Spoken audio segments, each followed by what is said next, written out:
दोस्तों नमस्कार। मैं हूं इंद्र मोहन शर्मा। परत दर परत व्यू चैनल में आपका स्वागत है।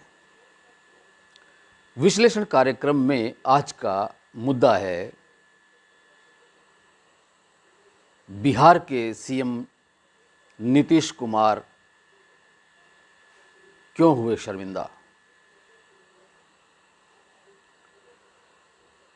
आपने एक गाना सुना होगा कि मुझको यारो माफ़ करना, मैं नशे में हूँ। नशा चाहे किसी भी चीज़ का हो, किसी भी प्रकार का हो, नशा नशा ही होता है और उसमें नशा करने वाला बदहोश हो जाता है। नशा शराब का भी होता है, नशा सत्ता का भी होता है।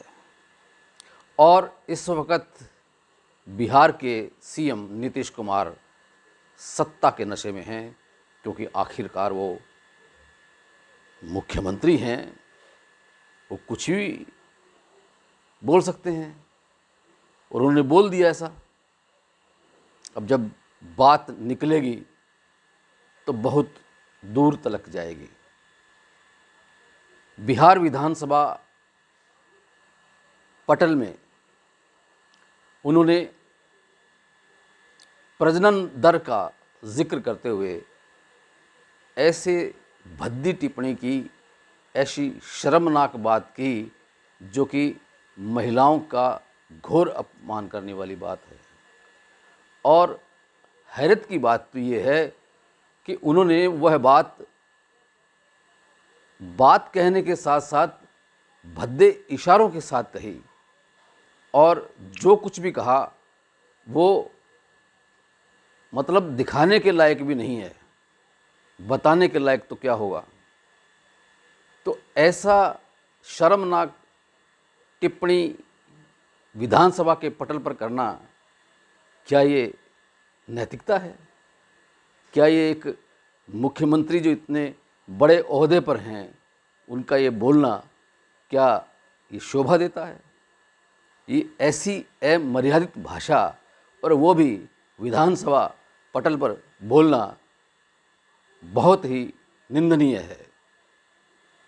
जब इस बात का आभास नीतीश कुमार को हुआ कि उन्होंने ऐसा क्या बोल दिया, जब उनको होश आया अपने आप में सत्ता के नशे से निकलकर, तो उन्होंने शर्मिंदगी भी महसूस की।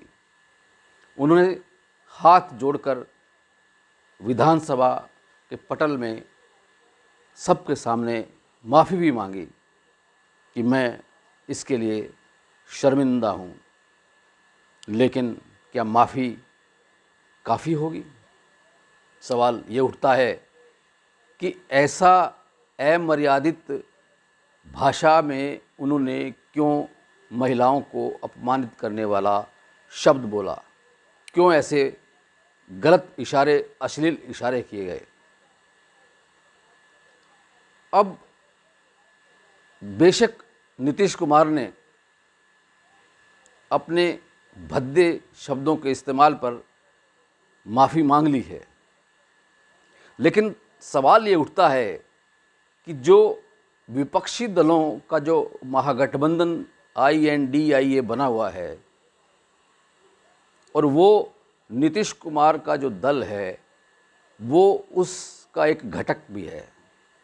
और इतना ही नहीं, यह महागठबंधन बनाने से पहले नीतीश कुमार स्वयं को देश के प्रधानमंत्री के रूप में एक अपने आप को प्रदर्शित करने के लिए लालायित रहे हैं।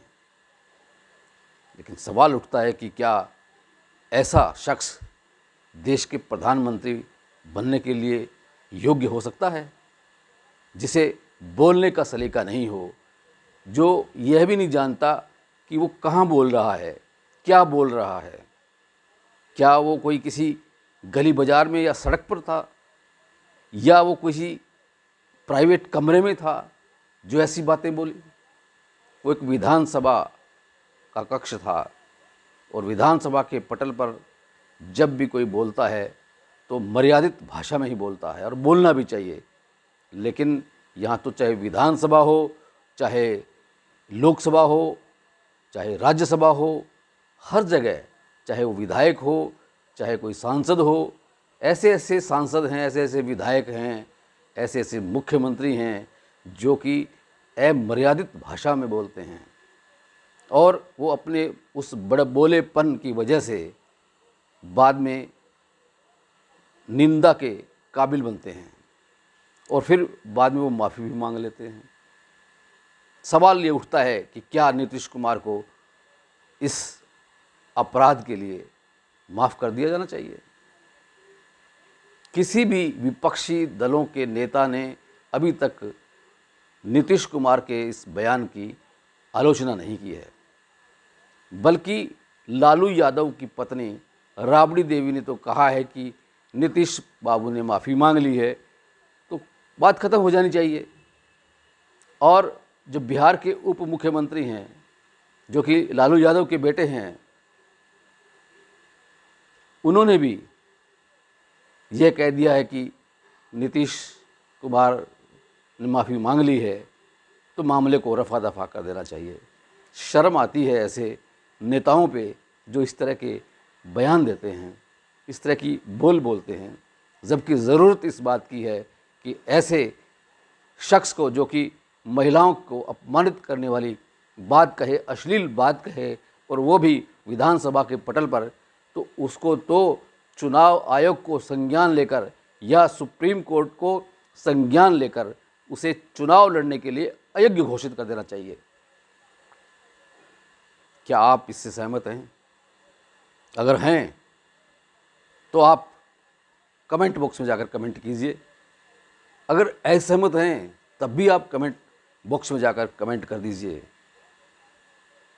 अगर आपने इस चैनल को पहली बार देखा है तो आप इसे सब्सक्राइब भी कीजिए, इसके बेल आइकॉन के बटन को भी दबा दीजिए ताकि इस तरह के ज्वलंत मुद्दों पर कोई अगर हम वीडियो तैयार करें और पोस्ट करें यूट्यूब पर तो आप उसको देख सकें, सुन सकें और परख सकें और अपने विचार भी व्यक्त कर सकें।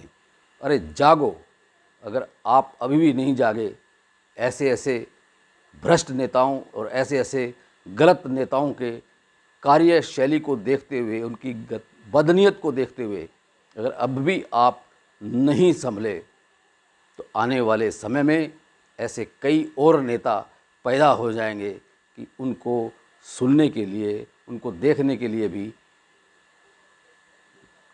गलत महसूस होगा और देश की मान मर्यादा को ठेस लगेगी। विश्लेषण कार्यक्रम में आज इतना ही। कल फिर किसी नए मुद्दे के साथ आपसे रूबरू होंगे। तब तक के लिए इंद्र मोहन शर्मा को इजाज़त दीजिए। धन्यवाद।